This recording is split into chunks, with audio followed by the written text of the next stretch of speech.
전체 기간을 따지면 제가 12년을 갖고 있었기 때문에 거의 공실 없이 1년에 600만 원씩 10년에다가 그럼 6천만 원에 12년이면 7,200만 원 7,200 정도를 뭐 거기 공실도 있고 중간중간 수리비도 들어서 좀 편차는 있겠지만 절반은 이자랑 원금 낸 셈 치인다고 하더라도 저는 이 집에서 품을 많이 들이지 않고 갖고만 있었을 때 월세만 받는다고 했을 때 거의 이 집 가격을 12년이 지나니까 거의 다 회수한 개념이 아닌가.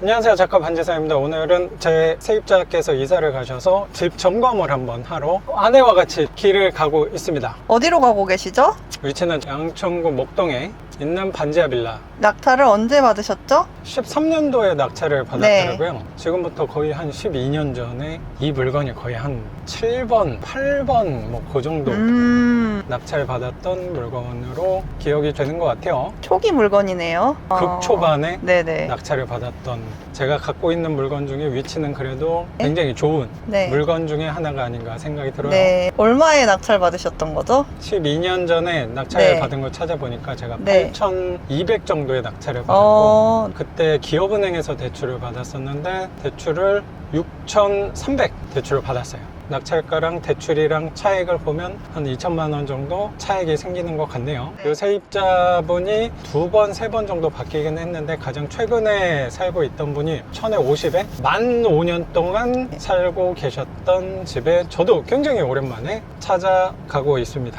위치로 따지면 9호선 염창역이랑 급행역이잖아요. 도보로 한 10분이면 갈 수 있고 1,050을 지금까지 받았다고 하는 거는 굉장히 저렴한 월세는 주고 있다고 생각은 좀 들어요.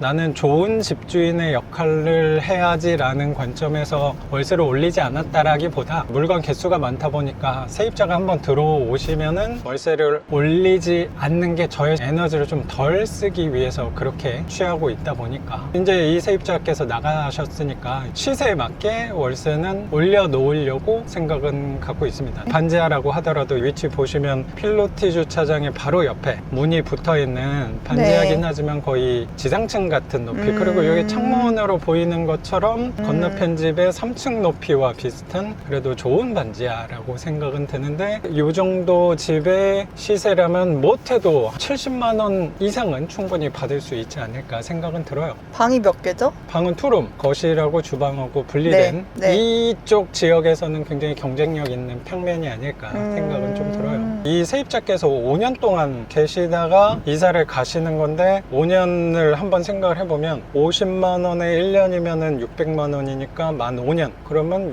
600에 5니까 3천만 원. 그래도 이 집에서 비교적 최근에 3천만 원을 벌었다. 전체 기간을 따지면 제가 12년을 갖고 있었기 때문에 거의 공실 없이 1년에 600만 원씩 10년에다가 그럼 6천만 원에 12년이면 7,200만 원 7,200 정도를 뭐 거기 공실도 있고 중간중간 수리비도 들어서 좀 편차는 있겠지만 단순 계산으로 했을 때 12년 갖고 있었을 때 거의 7천만 원 정도를 이 집에서 벌었다 라고 하는 거는 절반은 이자랑 원금 낸 셈 치인다고 하더라도 저는 이 집에서 품을 많이 들이지 않고 갖고만 있었을 때 월세만 받는다고 했을 때 거의 이 집 가격을 12년이 지나니까 거의 다 회수한 개념이 아닌가 라는 네. 생각이 들어서 집을 오래 갖고 가는 데 있어서 장점은 굳이 이 집이 지금 12년이 지났으니까 시세가 지금 얼마지를 저는 확인할 이유가 별로 없는 것 같아요. 그 세입자께서 내신 월세로 낙찰받았던 금액과 대출 금액을 이 세입자께서 다 갚아준 개념이 될 수 있다고 생각이 드는 것 같아요. 그래서 항상 부동산을 바라볼 때 시세 차익 낮은 가격에 사서 높은 가격으로 팔아야지 라는 관점도 물론 네. 좋은 관점 생각도 드는데 주류가 아닌 사람들이 좀 꺼리는 부동산을 저가에 사서 오랫동안 월세를 주다 보니까 시간이 지나니까 시세 차익에 대한 개념이 월세를 통해서 상충이 된다고 하면 그렇게 접근하는 것도 월세 투자를 하는데 유연하게 적용을 할 수 있는 관점이 또 되지 않을까라는 생각도 드는 것 같아서 저는 여기에서 이 집이 앞으로 개발이 됐으면 좋겠다. 당연히 그런 생각도 있죠. 그리고 8,200에 받았으니까 시세가 1억 정도 더 받아서 차익을 남기고 싶다. 그런 생각이 없는 건 아니지만 그 욕심이 많이 줄어들 수 있는 것 같아요. 그래서 줄어들 수 있다 보니까 나는 더 오래 가져가는데 유리해지지 않을까라고 생각이 드는 것 같습니다. 그러면 오늘 영상은 여기서 마치는 걸로 하고 저는 또 내일 영상으로 찾아뵙도록 하겠습니다. 작가 반지상이었습니다. 감사합니다. 감사합니다.